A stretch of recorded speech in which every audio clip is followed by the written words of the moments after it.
அவதூறு இல்லைங்க, அது இருந்த பாட்டுங்க. கள்ளத்தனம் செய்த காதகன் கருணாநிதி, சதிகாரன் கருணாநிதி, சண்டாளன் கருணாநிதினு பாட்டு உங்களுக்கு அனுப்பவா? எழுதுனவன் பாடினவனை விட்டுட்டு ஏன் மறுபடியும் எடுத்து பாடினவனை கைது பண்றீங்க? இப்ப நான் பாடுறேன், எம்எல்ஏ பேர் போடு. கள்ளத்தனம் செய்த காதகன் கருணாநிதி, சதிகாரன் கருணாநிதி, சண்டாளன் கருணாநிதி, போடு பாப்போம். போட்டு உள்ள வை. நீ புள்ள பூச்சி பிடிச்சு விளையாடுவா ராஜா? தேலு பாம்பு நட்டுவாக்கிலே பிடிப்பியா? புலி சிங்கத்தோட மோதுவியா? முன்னாள் முதல்வர் நீ உங்க அப்பா அதிகாரத்துக்கு வந்து புனித பட்டம் கட்ட பாக்குற துரோகி, தமிழ் பேரினத்திற்கு பச்சை துரோகி. யார் தர்க்கம் செய்வா? அதிகாரம் வந்தோன்னா உங்க அப்பாவுக்கு புனிதர் பட்டம் கட்டிடுவீங்களா? செஞ்ச துரோகமெல்லாம் மறந்து போயிருமா? இந்த நாட்டில் தமிழர் இன வரலாற்றில், அரசியல் வரலாற்றில் தீய ஆட்சியின் தொடக்கம், தீய அரசியலின் தொடக்கமே ஐயா கருணாநிதி வந்து உட்கார்ந்த பிறகுதான். அனைவருக்கும் வணக்கம்.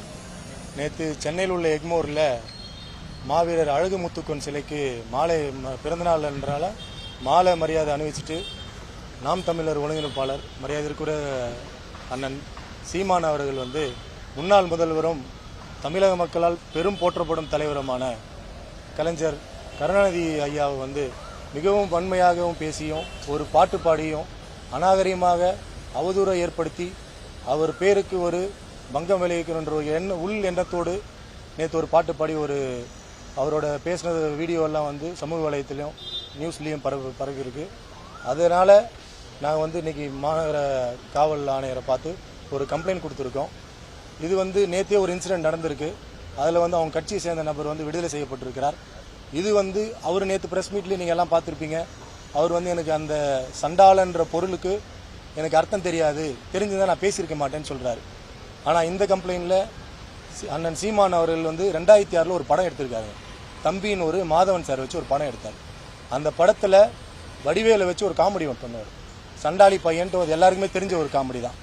அப்போது 2006 நடந்த இன்சிடென்ட்டுக்கு ஒரு பத்திரிகையாளர் கேட்கும்போது அண்ணன் சீமான் வந்து அந்த வார்த்தையை சண்டாளன்ற வார்த்தை வந்து எனக்கு தெரியாது, அதோட உள்ளர்த்தம் எனக்கு தெரியாது, அதனால் நான் வந்து வேணும்னே சொல்லலை, அது மாதிரி யார் மனதையும் புண்படுத்திருந்தா என்னை மன்னிச்சுக்கோங்க, இதுக்கப்புறம் அந்த வார்த்தையை பயன்படுத்த மாட்டேன் அப்படின்னு தெளிவாக சொல்லியிருக்காரு.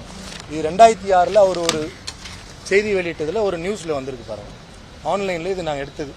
இந்த லாஸ்ட் பேஜில் பார்த்தீங்கன்னா லாஸ்ட் பேராகிராஃபில் அவருக்கு கேள்வி கேட்டிருப்பாங்க. சண்டாளன்ற வார்த்தை வந்து ஒரு பிறப்பை, ஒரு மனிதனோட பிறப்பை வந்து இழிவுபடுத்தும் சொல் அப்படின்னு எல்லாருக்குமே தெரியும், பொதுவானது.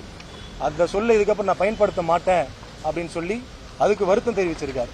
இன்னைக்கு நேற்று நடந்த விழாவில் மறைந்த முன்னாள் முதல்வர் அவர்களை வந்து தப்பாக பேசி ஒரு பாட்டு பாடி, சண்டாளன் என்று சொல்லி ஒரு பாட்டை பாடி, அந்த பொருளுக்கு, அந்த சண்டாளன்ற வார்த்தைக்கு பொருள் தெரிந்தும் வேணும்னே சட்ட விளைவுகள் ஒரு பங்கம் ஏற்படுத்தணுன்ற ஒரு உள்நோக்கத்தோடு அவர் செயல்பட்டு ஒரு பாட்டை பாடி அனைவரும் மனதையும் புட்படுத்தி வேண்டுமென்றே உள்நோக்கத்தோடு இதை செயல்படுத்தி இந்த ஒரு பாட்டு பாடியிருக்கிறார்.